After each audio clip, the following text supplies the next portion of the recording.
Bahwa Anda mengatakan Pak mati itu sakit. Apa yang Anda rasakan waktu itu?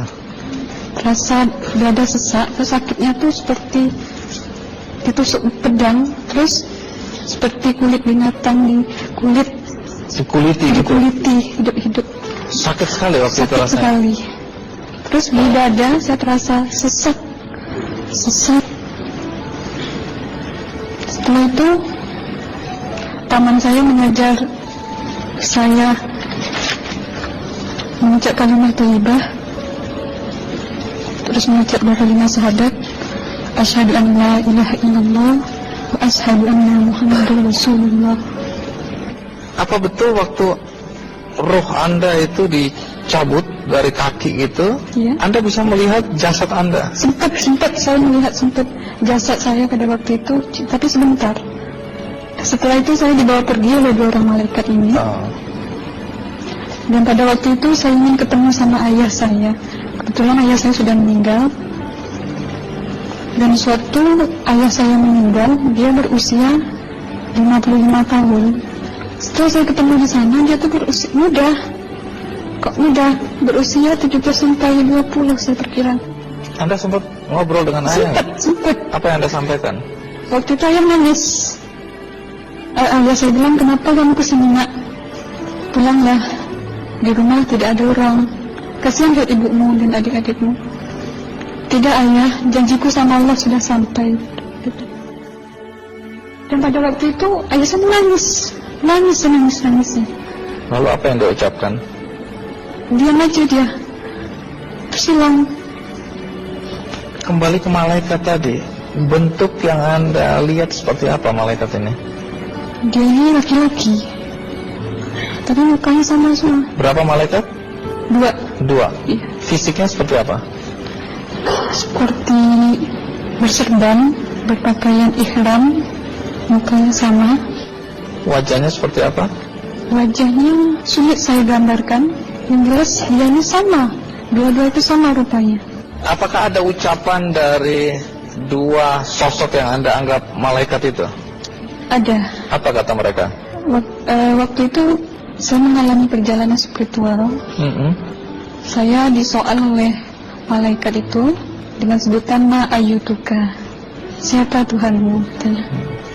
Waktu itu roh saya menjawab, Tuhanku adalah Allah. Siapa pemimpinmu?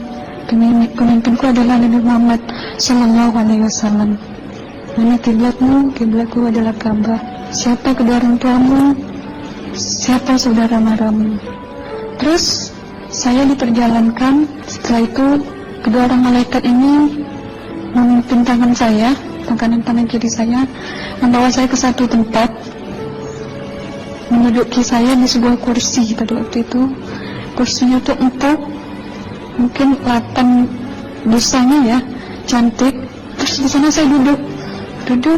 Di sebelah kanan saya ada tiba-tiba berwujud seorang perempuan yang mengaku amal. Kamu siapa? Saya, aku adalah amalmu semasa kamu hidup di atas dunia. Dan selama kamu di sini, saya akan menemanimu sampai yaumul akhir, itu katanya. Dan pada waktu itu saya melihat perempuan-perempuan solehah berpakaian muslimah, berkerudung, mencium pipi kanan, pipi kiri. Mungkin salam perkenalan pertama waktu menduduki di situ. Setelah itu saya dihijrahkan lagi, dibawa oleh 2 orang malaikat ini lagi, melihat dosa-dosa besar ya. Di sana saya diperlihatkan ada seorang laki-laki memikul besi di bahunya. Saya perkirakan besi itu mungkin beratnya tuh berton kali ya. Berat sekali ya? Berat sekali. Terus dia berjalan nggak sampai ke tujuannya.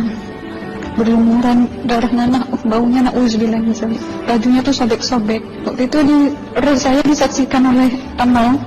Saya tanya kepada Amal, roh tanya sama Amal, wahai amalku, dosa apakah yang manusia ini lakukan sewaktu ia hidup di atas dunia? Amal menjawab pada waktu itu, sewaktu manusia ini di atas dunia, dia ini adalah menyantet orang, meneluh orang. sehingga dia berjalan nggak sampai yaumul akhir katanya. Yang kedua, saya melihat ada seorang laki-laki saling membunuh. Sebentar kayak gitu lagi. Sewaktu manusia ini hidup di atas dunia, dia adalah seorang pembunuh, hingga dia tidak mau bertanggung jawab terhadap orang yang dibunuhnya. Terus yang ketiga, saya melihat ada seorang laki-laki dihujam kemaluannya pakai besi panas, timah panas itu ya, hingga menembus.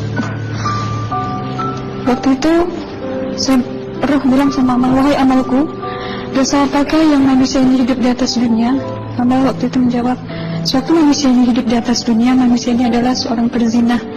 Setelah itu saya melihat ada seorang laki-laki dihujam kemaluannya pakai besi panas, timah panas itu ya, hingga menembus.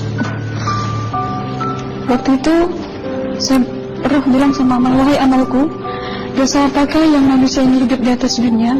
Amal waktu itu menjawab, suatu manusia ini hidup di atas dunia, manusia ini adalah seorang perzina.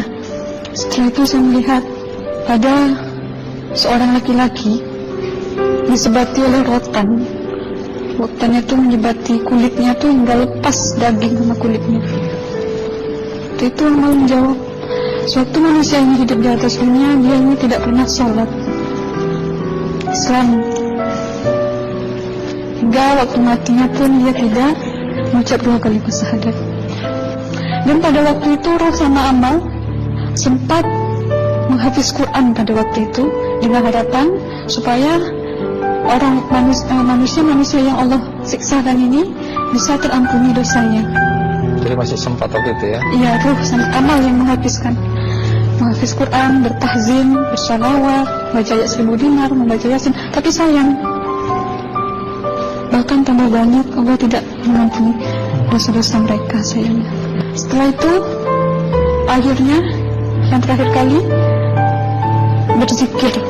Zikir saya pada waktu itu subhanallah walhamdulillah wa la ilaha illallah wallahu akbar la haula wa la quwwata illa billahil aliyyil azim. Sekuat-kuatnya nada saya berteriak, tiba-tiba saya merasakan detik jantung ya. Waktu itu mungkin paman saya yang menyaksikan. Itu saya koma. Disitulah sebenarnya Anda kembali ke jasad ya? Iya, benar.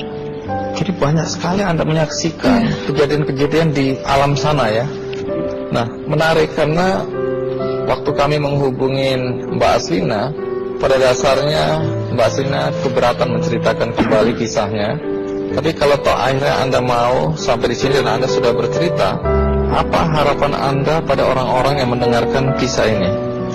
Ya, harapan saya pertama, ya lebih banyak untuk menyambut puasa ya, lebih banyak mendekat diri aja sama Allah, perbanyakkan amalan soleh, perbanyakkan zikir, perbanyakkan sholawat, baca Quran, dan sebagainya. Itu harapan Anda ya? Iya. Baik, terima kasih Mbak Aslina ya, sudah datang dari Bengkalis untuk menceritakan kisah ini.